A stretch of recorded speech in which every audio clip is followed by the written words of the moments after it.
o exército americano desenvolveu e implementou algumas das armas mais avançadas do mundo. Mas e as armas que não passam no teste? Elas eram tão destrutivas e malignas que nem mesmo os militares dos Estados Unidos ousariam usá-las contra seus piores inimigos?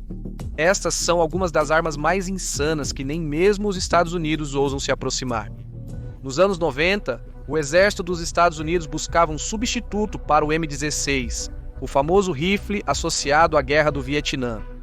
Versões modernas do M16 e designs similares têm sido comuns nas últimas décadas. Próximo à virada do milênio, o exército buscava aposentar o M16 através do programa de arma de combate individual objetivo. Um dos protótipos do programa Objective Individual Combat Weapon foi desenvolvido pela renomada fabricante alemã de armas Heckler & Koch, o HK-XM29 Objective Individual Combat Weapon. O XM29 era um fuzil de assalto combinado que parecia algo diretamente da franquia Halo, provavelmente servindo de inspiração para o fuzil de assalto do jogo. Foi projetado para diversas configurações e equipado com vários acessórios, incluindo miras montadas no topo, com sistema de mira assistido por computador, oferecendo visão térmica, capacidades de visão noturna e telêmetro a laser integrado, além de uma mira telescópica com zoom de 6 vezes. O outro grande atrativo do XM29 era que ele também foi projetado para ser combinado com um lançador de granadas inteligente semiautomático. Este lançador de granadas disparava projéteis explosivos de 20 mm de alto poder destrutivo. Airburst refere-se a granadas que detonam no ar após disparadas, cobrindo o alvo com estilhaços. Essas rodadas poderiam ser pré-programadas para percorrer distâncias selecionadas antes da detonação, permitindo, em teoria, serem disparadas em torno de cantos.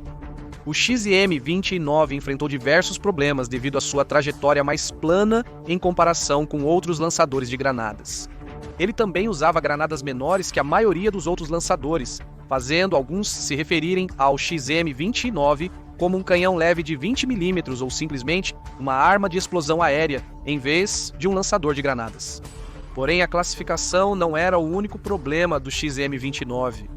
Os testes para a arma começaram em 1995, mas a produção adicional acabaria sendo cancelada em 2004. O exército afirmou que a arma era muito pesada e volumosa, prejudicando a eficácia do disparo de munições de explosão aérea. O cancelamento levou à divisão do programa de arma de combate individual em 3 etapas menores. O incremento 1 era para desenvolver uma família de armas de energia cinética leves. O incremento 2 focaria em outra tentativa de um lançador de granadas de explosão aérea. O incremento 3 traria uma nova tentativa de reintegrar os 2 componentes. Armas como o XM8 da Heckler & Koch foram desenvolvidas para atender aos requisitos do incremento 1, e outra arma que voltaremos a mencionar em um momento começou seu desenvolvimento para cumprir o incremento 2. Apenas quando ambos estiverem concluídos é que eles serão combinados no incremento 3. O HK-XM29 Objective Individual Combat Weapon não é a única tentativa de criar uma arma com múltiplas configurações. No início dos anos 60, o Stoner 63 buscava atender às necessidades versáteis dos soldados no campo de batalha. Esta arma modular foi projetada por Eugene Stoner, mais famosamente associado ao desenvolvimento do Armalite AE-15. O Stoner 63 foi projetado para usar componentes modulares, podendo ser configurado como um fuzil de assalto, carabina compacta, metralhadora leve alimentada por cima, arma automática de esquadrão alimentada por cinto ou até montada em veículos. O Stoner 63, produzido pela primeira vez em pequenos lotes em 1963, causou uma impressão positiva quando, no mesmo ano, foram entregues para avaliação no Centro de Desenvolvimento de Forças de Desembarque do Corpo de Fuzileiros Navais em Quantico. Muitos fuzileiros navais dos Estados Unidos manusearam essa arma e preferiram suas configurações de fuzil e metralhadora leve, impressionados com a leveza do Stoner e sua alta capacidade de munição. No entanto, houve problemas com a adoção generalizada. Eugene Stoner defendeu que a arma usasse munição de 5,56 mm, um calibre pequeno, mas um cartucho de alta velocidade, que na época era uma forma mais nova de munição. Stoner acreditava que esse tipo de munição logo seria aprovada militarmente e queria que a nova arma modular fosse projetada para esses cartuchos.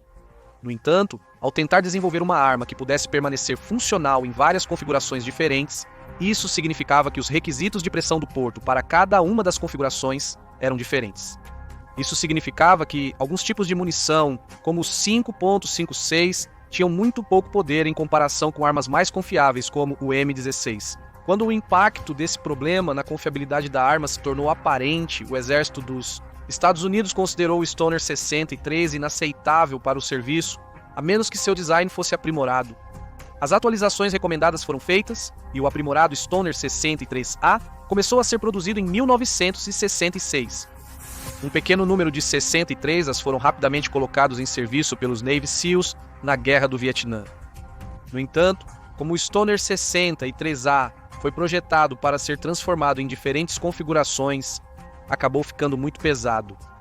Algumas dessas, como as configurações de metralhadora, pesavam consideravelmente mais do que os M16 e o Stoner era muito mais complexo de operar e exigia muito mais manutenção.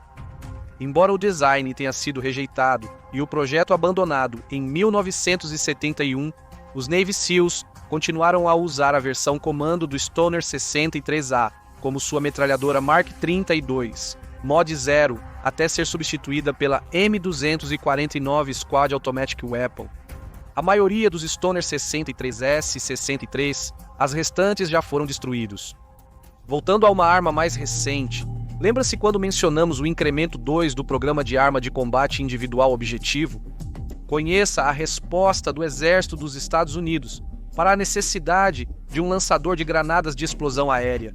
O Sistema de Engajamento de Alvo contra Defilade XM-25. O XM-25, derivado da tecnologia do XM-29, Objective Individual Combat Weapon, é projetado para disparar granadas de explosão aérea de 25 mm, programadas para explodir no ar ou próximas a um alvo. Ele usa novamente um telêmetro a laser para determinar a distância entre o usuário e o alvo, permitindo ajustar manualmente a distância de detonação da granada disparada. O XM-25 transmite os dados de distância para a granada dentro da câmara de disparo e, uma vez disparada, rastreia a distância percorrida com base no número de rotações em espiral que fez. Isso torna o XM-25 muito mais eficaz que outros lançadores de granadas para atingir alvos abrigados, especialmente aqueles atrás de paredes, dentro de edifícios, trincheiras, bunkers ou em locais inacessíveis por armas pequenas tradicionais. Ele também tem um alcance máximo de 700 metros, o dobro do lançador de granadas M203. Em 2010, durante a guerra no Afeganistão, o XM-25 foi entregue aos Estados Unidos para o pessoal do exército a fim de que eles realizassem testes de campo com a arma. 5 lançadores de granadas XM-25 foram entregues à 101ª Divisão Aerotransportada, que logo descobriram sua eficácia em neutralizar combatentes inimigos, especialmente aqueles usando cobertura para atirar contra as tropas americanas. Rapidamente, aqueles que usaram ou viram o XM-25 em ação passaram a chamá-lo pelo apelido de Punisher. Durante 9 confrontos, o XM-25 foi disparado 55 vezes por 2 unidades em locais distintos. Foi usado para interromper 2 ataques insurgentes e destruiu 2 posições inimigas, fortificadas, com metralhadoras Pulemyot Kalashnikova, Modernizirovanich e 4 locais de emboscada. Relatórios indicam que, durante um confronto, um metralhador inimigo ficou tão assustado com o XM-25 que abandonou sua arma e fugiu. Nenhuma das unidades em posse do XM-25 sofreu baixas durante seus confrontos, e o líder do pelotão até comentou que onde alguns confrontos normalmente duravam entre 15 e 20 minutos, graças ao XM-25, eles foram encerrados em poucos minutos. Alguns soldados ficaram tão satisfeitos com o XM-25 que o usaram como arma principal em vez do carabina M4 padrão. Então, se eles eram tão eficazes e até capazes de funcionar perfeitamente no campo sem problemas de manutenção, por que esse lançador de granadas não foi amplamente adotado? Bem, nem todos estavam tão encantados com o XM-25. Em março de 2013, membros do 75º Regimento Ranger se recusaram a levar um XM-25 em uma incursão, devido ao peso de 6,3 kg da arma, tornando-a muito pesada e difícil de usar em sua missão. Eles também sentiram que seu baixo suprimento de munição não justificava a remoção das carabinas M4A1 dos soldados em favor do lançador de granadas. Esse tem sido a principal crítica contra o XM-25. O XM-25 pode ser usado pela infantaria para engajar inimigos atrás de cobertura, mas os soldados precisam trocá-lo por seu rifle usual para usá-lo como arma principal. Isso pode parecer uma melhoria, mas atrapalha muitos exercícios de esquadrão e reduz a capacidade do soldado de engajar alvos próximos. Os críticos também relataram que o XM-25 é muito pesado para um soldado individual carregar o tempo todo. O soldado médio dos Estados Unidos geralmente está equipado com uma carabina M4, a principal arma de infantaria americana das Forças Armadas com acessórios e munição. Eles têm que carregar ao todo 16 libras.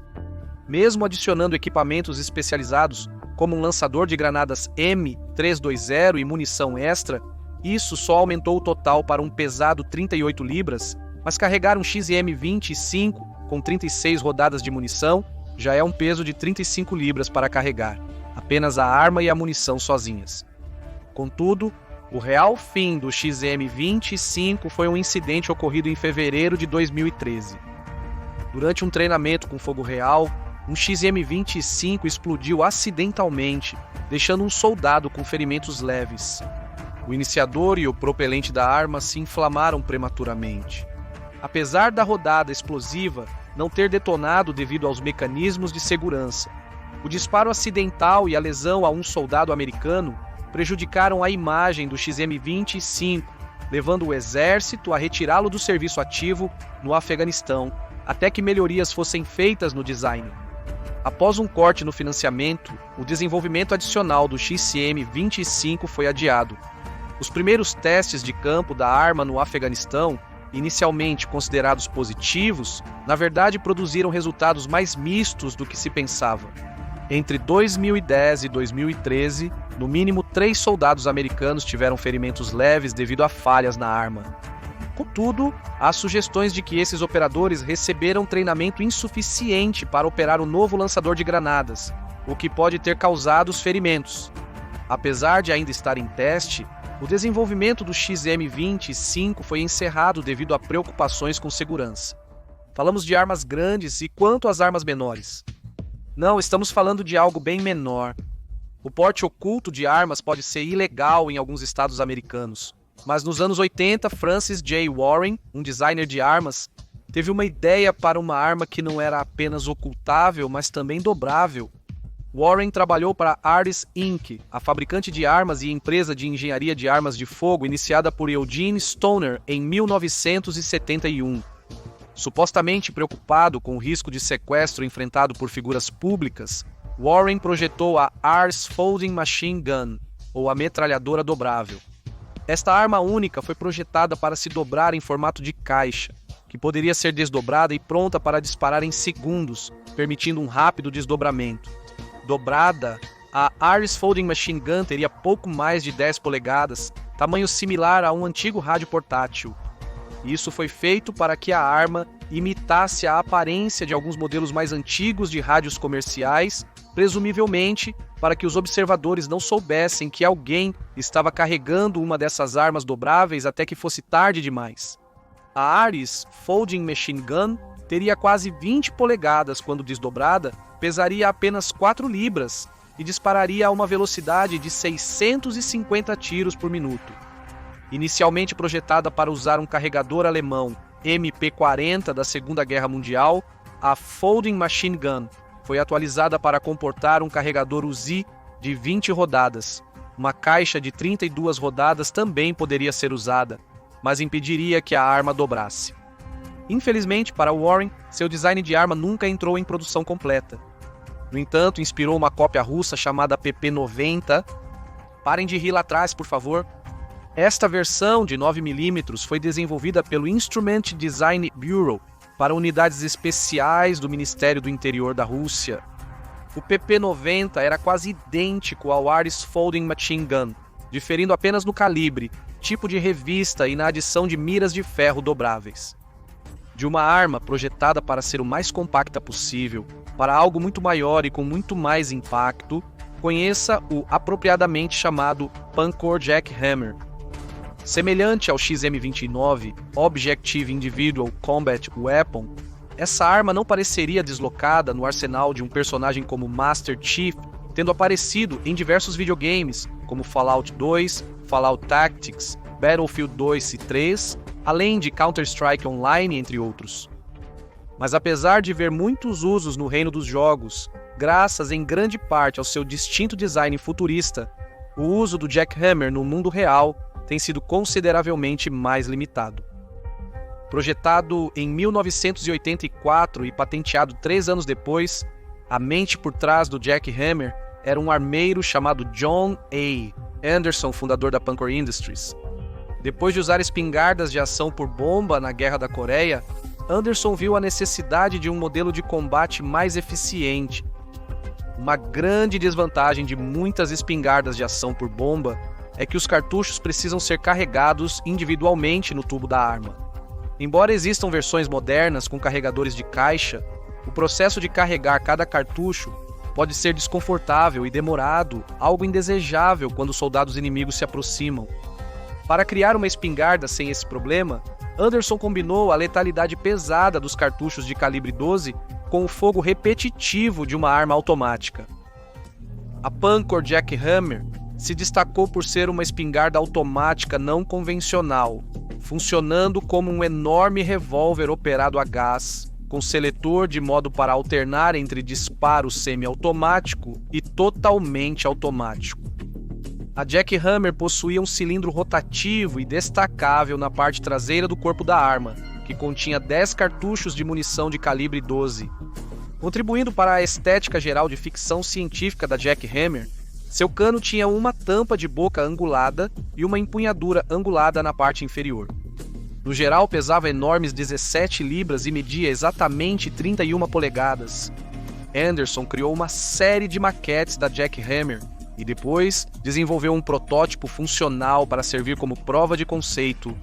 Ele construiu 2 protótipos adicionais com disparo totalmente automático e os submeteu ao exército dos Estados Unidos para testes destrutivos completos. Foi relatado que havia vários governos estrangeiros que não apenas expressaram seu interesse em adquirir o design da Jackhammer, mas havia até países que haviam pré-encomendado um número dessas espingardas automáticas assim que estivessem prontas para entrega.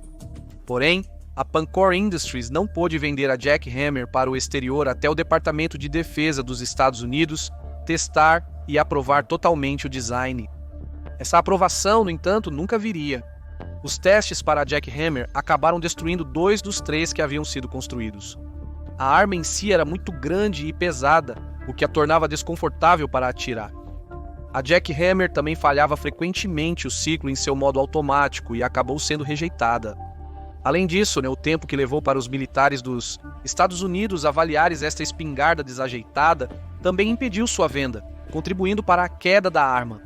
A Pancor Industries faliu e todos os seus ativos, incluindo os protótipos do Jackhammer e planos iniciais, foram vendidos. Curiosamente, apesar de disparar cartuchos de espingarda de calibre 12, a Pancor Jackhammer tinha uma taxa de disparo tão alta, listada em 240 tiros por minuto, que foi classificada como uma metralhadora sob a lei dos Estados Unidos, Lei Nacional de Armas de Fogo de 1934. Mas falando de armas aterrorizantes com um nível assustador de capacidade de fogo repetido, nos leva diretamente à próxima entrada na lista. O General Dynamics QCM-307 Advanced Crew Served Weapon, um lançador de granadas totalmente automático. Estar na extremidade errada disso significaria acabar espalhado por diversos lugares. Melhor manter distância. O XM-307, leve e portátil por 2 homens ou montável em veículo, tem alcance efetivo de mais de 1.800 metros, disparando granadas de 25 milímetros. Assim como o XM-29 e o XM-25, os explosivos de detonação aérea disparados por esta arma aterrorizante podem ser pré-programados para detonar sobre um alvo. O XM-307 pode suprimir alvos inimigos, destruir veículos levemente blindados pequenos barcos, helicópteros e reduzir qualquer um ajussante a uma pasta vermelha. E ainda assim, o projeto que o desenvolveu foi cancelado em 2007. Então, Neil, o que aconteceu? Aqui está o que sabemos. O XM-307 foi desenvolvido no âmbito do projeto de arma servida pela Tripulação Objetiva, uma parte do programa Plano Mestre de Armas Pequenas. Isso foi um esforço americano, comando automotivo e de armamentos de tanques para produzir uma arma substituta para a metralhadora pesada Browning M2.50. Essas armas são antigas. O calibre 50 da Browning, ou variações dele, é usado ativamente desde 1933.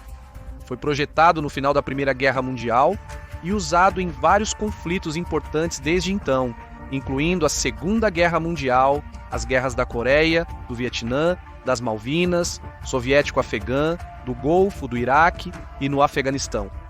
A Browning M2 é a principal metralhadora pesada usada pelos países da Organização do Tratado do Atlântico Norte, e as Forças Armadas dos Estados Unidos confiam nela há mais tempo do que em qualquer outra arma de fogo. Exceto por uma outra, a famosa pistola M1911. A M2 e esta arma foram projetadas por John Browning. No início dos anos 2000, a Browning M2 estava em serviço há décadas. O projeto de arma servida por Tripulação Objetiva buscou substituí-la, e também o lançador de granadas Seiko Mark de 1940 mm por uma única arma que fizesse o trabalho de ambas. O resultado, o XM-307, projetado para rápida conversão de lançador de granadas automático, alimentado por cinta para metralhadora pesada de calibre 50 em minutos. Isso permitiria à equipe que opera a arma, seja de uma posição fortificada ou a bordo de um veículo, avaliar o campo de batalha e modificar seu XM-307 conforme necessário. A arma em si parecia promissora, pesando cerca de 80 libras e medindo aproximadamente 52 polegadas no total. Ela poderia disparar granadas de alto explosivo que detonariam ao impacto ou após um tempo determinado, bem como munições antitanque de alto explosivo. Com uma taxa de disparo de quase 250 explosivos por minuto, é natural questionar como o XM-307 conseguiu permanecer estável o suficiente para não ser arremessado. Isso se deve ao seu principal ponto de venda, um sistema de recuo ajustado que permitia à arma controlar e gerenciar seu próprio recuo. O XM-307 podia ser implantado sem necessidade de um grande tripé ou sacos de areia pesados para mantê-lo estável, permitindo montagem de várias maneiras, incluindo em veículos. Similar a outras armas de lançamento de granadas de explosão aérea, o XM-307 também poderia anular qualquer cobertura usada pelos combatentes inimigos para se proteger. Ao atirar em uma abertura ou sobre uma parede, a explosão aérea poderia ser programada para detonar após passar pela abertura ou parede. Isso naturalmente mataria o alvo, enquanto também reduziria a quantidade de danos colaterais causados à estrutura circundante, em vez de apenas fazer buracos nas paredes e colocar em risco a integridade estrutural de um edifício. Se esse projeto foi um sucesso, por que foi cancelado? Bem, também em desenvolvimento ao mesmo tempo que o XM-307 estava uma versão controlada remotamente da mesma arma. Esta variante podia ser disparada a partir do interior de um veículo blindado ou de uma estrutura defendida, um bônus adicional. Esta versão do XM-307 foi projetada para ser montada em uma nova gama de veículos blindados que o Exército dos Estados Unidos desenvolvia na época, sob um programa chamado Sistema de Combate Futuro. Em uma estação de tiro do veículo, o operador do XM-307 poderia usar câmeras e telêmetros ligados à arma para identificar e engajar alvos sem se arriscar ao mirar manualmente o híbrido de lançador de granadas e metralhadora. Porém, com a baixa taxa de fogo dos protótipos para a variante operada remotamente, o desenvolvimento do XM-307 foi cancelado em 2007, seguido pelo cancelamento do programa Sistema de Combate Futuro em 2009. Mas parte do desenvolvimento do XM-307 seria aproveitada em um projeto diferente, as granadas de 25 por 59 mm, que serviam como sua munição. Acontece que outra arma experimental também procurou combinar um tipo diferente de arma de calibre 50 com um lançador de granadas. Conheça o Barrett XM-109, inicialmente conhecido como arma de sniper objetiva e mais tarde referido como rifle de carga antimaterial. Este protótipo pertencia à famosa linha de rifles de sniper antimaterial Barrett 80 e 2007. Essas são armas projetadas para uso contra estruturas e equipamentos militares ou alvos materiais. Sabemos que você já fez muitos tiros incríveis, de 360 graus, sem mira, contra outros jogadores com um Barrett no Call of Duty. Mas surpresa! Rifles antimaterial não são projetados para uso contra alvos vivos. Eles têm um alcance excepcionalmente longo, mesmo quando comparados a rifles de atirador designados, embora muitos dos tanques e veículos modernos sejam blindados o suficiente para resistir ao seu fogo de alta velocidade. Apesar disso, são considerados armas eficazes contra veículos levemente blindados, aeronaves estacionárias, lançadores de mísseis, radares, munições não explodidas e alvos similares. O Barrett XM-109 pretendia combinar os princípios de longo alcance, alta velocidade e perfuração de blindagem de um rifle de atirador antimaterial com a força explosiva de um lançador de granadas. O protótipo XM-109, com 46 polegadas de comprimento e um cano de quase 18 polegadas, foi projetado para disparar granadas inteligentes de 25 mm, assemelhando-se a outros rifles semelhantes. Ele também vinha com uma coronha esquelética para reduzir o peso total para 33 libras. Assim como outros rifles antimaterial da Barrett, o XM-109 foi projetado para derrubar veículos levemente blindados e engajar inimigos atrás de cobertura a longa distância. Isso pode ser uma simplificação exagerada de seu propósito original. O Barrett XM-109 foi projetado para destruir tudo no caminho de um soldado, usando granadas inteligentes como munição principal. O rifle tinha consideravelmente mais poder do que o já poderoso gancho de direita perfurante de armaduras de um rifle antimaterial. Um computador balístico programava as granadas inteligentes, que podiam ter diferentes ogivas, para se adaptar a diversos cenários de combate. Apesar de devastador, o XM-109 tinha imperfeições. Apesar de ter um freio de boca com ranhuras verticais para compensar o violento recuo do disparo de um projétil tão enorme, o XM-109 ainda vinha com uma grande desvantagem. Dava um coice infernal quando disparado. Apesar de ser mais poderoso que outros rifles antimaterial, a combinação de pouco propelente e projéteis de granada pesados resultou em um recuo com força de mais de 60 libras contra 36 no rifle Barrett 80 e 2. Até 2004, sabia-se da existência de até 10 protótipos do Barrett XM-109. O desenvolvimento adicional da arma foi classificado como o Programa Congressional de Rifle Antimaterial em 2006. Desde então, o objetivo era reduzir o recuo significativo do XM-109, mas até o momento deste vídeo, poucas informações surgiram sobre o status atual da arma. Não se sabe se algum exército, incluindo o dos Estados Unidos, adotou o projeto ou se ele foi totalmente cancelado. Ainda assim, é inquietante saber que um rifle de atirador de longo alcance, que dispara granadas antimaterial, poderia ser usado em um campo de batalha num futuro próximo. Não são apenas armas especializadas que o exército dos Estados Unidos não toca ou não tem a chance de tocar, existem muitas armas de guerra aéreas que estão igualmente fora de alcance. E isso não tem nada a ver com a altitude delas. Como este, por exemplo, o helicóptero furtivo RAH-66 Comanche. Este teria sido o helicóptero de ataque e reconhecimento dos Estados Unidos para superar todos os outros. Concebido durante a Guerra Fria, o helicóptero Comanche era quase silencioso devido à tecnologia furtiva incorporada em seu design. Seus fabricantes conjuntos, Boeing Helicopters e Sikorsky Aircraft, passaram décadas pesquisando e desenvolvendo o helicóptero furtivo perfeito. Em abril de 1991, o design da Boeing Sikorsky venceu a concorrência ao ser contratado para criar um novo helicóptero leve para o exército dos Estados Unidos. seus planos para o RAH-66.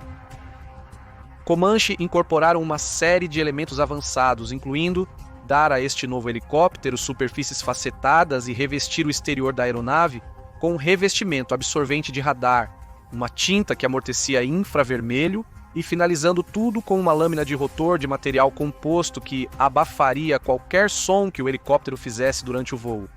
O Comanche estava armado com uma metralhadora rotativa de 20 mm e compartimentos internos com capacidade para 6 mísseis anti-tanque ou 12 mísseis antiaéreos Stinger. Em operações furtivas, ele usaria sensores avançados para realizar reconhecimento e designar alvos para um ataque subsequente de um helicóptero AH-60 e 4 Apache.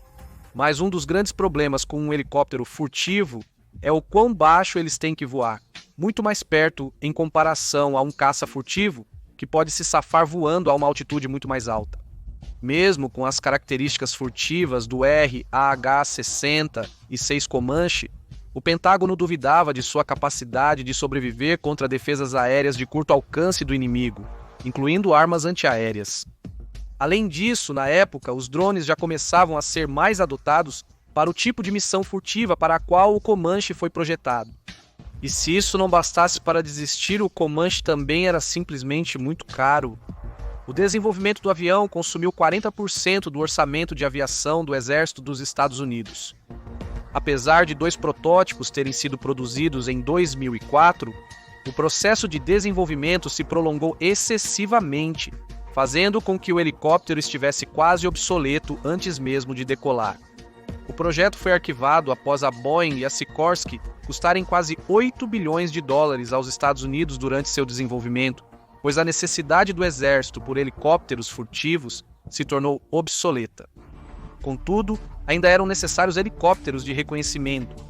Na época, o exército dos Estados Unidos tinha o OH-58 Kiowa Warrior para reconhecimento e ataque leve, mas logo após o cancelamento do Comanche, outro novo helicóptero estava pronto para assumir a função. O Armed Reconnaissance Helicopter 70. A Arapaho estava pronto para substituir o Kiowa. Comparado ao antecessor, ele tinha motor mais potente, melhores armas e sensores adicionais.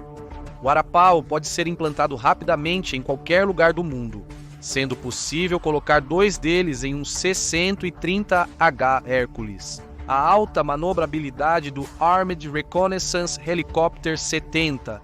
A Arapaho permitiria que ele pairasse perto de edifícios e navegasse com segurança pelas cidades. Entretanto, os atrasos no desenvolvimento e os custos crescentes levaram ao cancelamento do programa Arapaho em 2008. Helicópteros furtivos não são loucos o suficiente para você? Ok, que tal um feixe de laser de verdade? Sim, acredite ou não, a Força Aérea dos Estados Unidos tinha seu próprio laser aéreo, designado como YAG Laser Aéreo 1A. Este era um sistema de armas laser de alta energia projetado para ser o destruidor definitivo de mísseis balísticos. Montado em um Boeing 747-400F modificado, esta aeronave voaria sobre território inimigo, detectando lançamentos de mísseis balísticos no solo. Se um fosse lançado e entrasse em sua fase de impulso, o avião dispararia 3 lasers da torre YAG Laser Aéreo 1A. Os 2 primeiros eram destinados a rastrear o alvo antes que o terceiro feixe de alta energia atravessasse o míssil e o explodisse em pleno voo. No entanto, nos testes, o laser aéreo tinha apenas um alcance muito limitado e precisava passar muito tempo voando sem rumo pelo território inimigo para realmente detectar qualquer lançamento de mísseis. O programa do feixe de laser ainda pode ser revivido um dia, embora desta vez com um laser novo e melhorado acoplado a um drone stealth de alta altitude. Agora, confira as armas mais insanas que o exército dos Estados Unidos realmente está usando hoje ou assista a este vídeo